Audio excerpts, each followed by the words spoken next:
जय हिंद दोस्तों। आजकल आपको देखने में बहुत ज्यादा मिलता होगा कि तलाक के मामले बहुत बढ़ गए। तलाक के जो मामले, अब कारण जो भी रहा हो, प्रेम विवाह हो या फिर घर वाले ही विवाह कराते हैं, अरेंज मैरिज ही कराते हैं, लेकिन एक दूसरे के पसंद नापसंद का ख्याल नहीं रखा जाता है। इस वजह से भी तलाक बहुत ज्यादा हो रहे हैं। आप फैमिली कोर्ट में जाकर देखते होंगे कि ज्यादा यह 6 महीने, 1 साल, 2 साल, 3 साल, 4 साल, 5 साल शादी का हुआ है और लोग तलाक के लिए अर्जी दे रहे हैं, तलाक के लिए वहां पे जाके पिटीशन दे रहे हैं, तलाक के लिए केस लड़ रहे हैं। डाइवोर्स का इतना मामला होता जा रहा है।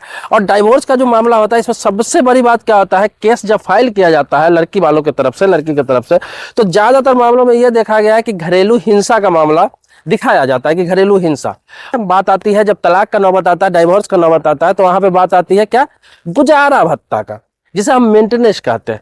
मतलब कि भाई हम तुम्हारे साथ रहेंगे नहीं, लड़की की तरफ से कहा जाता है लड़की वालों का कि भाई लड़के के साथ रहेगा नहीं, लेकिन लड़की को गुजारा भत्ता चाहिए, उसको मेंटेनेंस चाहिए। तो यहाँ मेंटेनेंस पर मामला अटक जाता है। कभी कभी होता है कि आपसी सहमति से भी तलाक होता है, उसमें भी मेंटेनेंस का मामला होता है। तो अभी एक मामला आपको बता दूं कि इलाहाबाद हाई कोर्ट ने एक फैसला दिया है। फैसला क्या दिया है कि आपको बता दूं कि शादी होता है फरवरी 2004 में और दोनों तलाक आपसी सहमति से ले लेते हैं क्या, जून 2006 में। मतलब 2 साल में ही दोनों का तलाक हो जाता है। आपसी सहमति से कोर्ट से जाकर तलाक लेते हैं दोनों। अब तलाक तो ले लेते हैं आपसी सहमति से। अब सहमति क्या बनता है कि जो तलाक हम लेने जा रहे हैं, अब हमें एक दूसरे से कोई मतलब नहीं रहेगा, एक दूसरे के प्रॉपर्टी से किसी प्रकार का कोई मतलब नहीं रहेगा, कुछ लेना देना नहीं है, जो फैसला है उसी समय हो जाता है। अब कोर्ट भी डिसीजन देता है, फैसला देता है, दोनों अलग अलग रहने लगते हैं।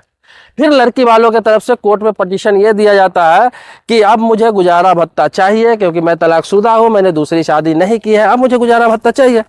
तो आपको बता दूं, गौतम बुद्ध नगर के रहने वाले ये लोग हैं। तो गौतम बुद्ध नगर कोर्ट में, गौतम बुद्ध नगर फैमिली कोर्ट ने ये डिसीजन दिया कि अब गुजारा भत्ता दिया जा सकता है, क्योंकि वो लड़की अभी तक शादी नहीं की है, दोनों आपसी सहमति से भले ही अलग अलग हुए हैं, लेकिन गुजारा भत्ता दिया जा सकता है। 25,000 रुपए का गुजारा भत्ता देने का निर्णय दिया गया, फैसला दिया गया। इस पर क्या हुआ, लड़के वाले गए high court, Allahabad high court.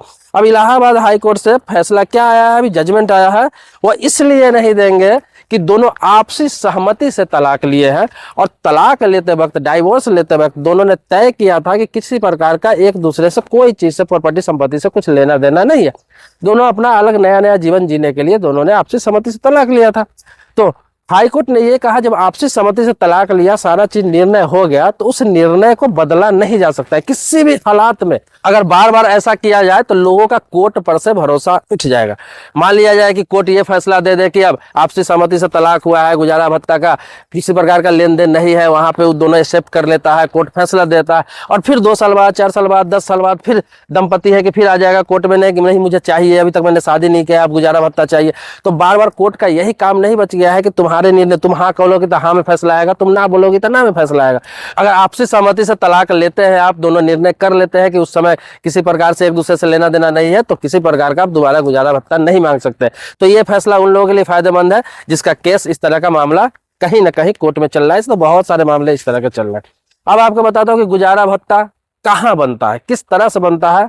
तो आपकी जानकारी के लिए बता दूं, अगर कोर्ट फैसला दे देता है किसी केस में, सभी केस का नेचर अलग अलग होता है, किसी केस में यह फैसला देता है कि गुजारा भत्ता देना है, तो आपकी जानकारी के लिए बता दूं कि गुजारा भत्ता तभी तक के लिए होता है जब तक कि लड़की कहीं शादी ना कर ले, उसका दूसरा शादी कहीं ना हो जाए, क्योंकि उसको आश्रित मिल जाता है। गुजारा भत्ता मेंटेनेंस तभी तक दिया जाता है जब तक कि लड़की या महिला शादी नहीं कर रखी है। अब आपको बता दूं, बच्चे, अगर बच्चे हैं तो बच्चे को गुजारा भत्ता मिलता रहेगा। बच्चे के लिए अलग कोर्ट तय करता है कि बच्चे को कितना गुजारा भत्ता देना है।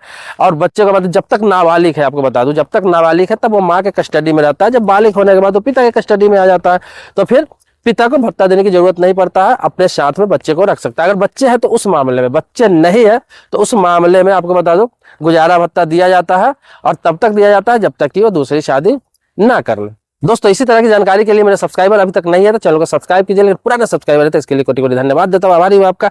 मिलते हैं नेक्स्ट वीडियो में एक नए मुद्दे के साथ, तब तक के लिए शुक्रिया, धन्यवाद। जय हिंद दोस्तों।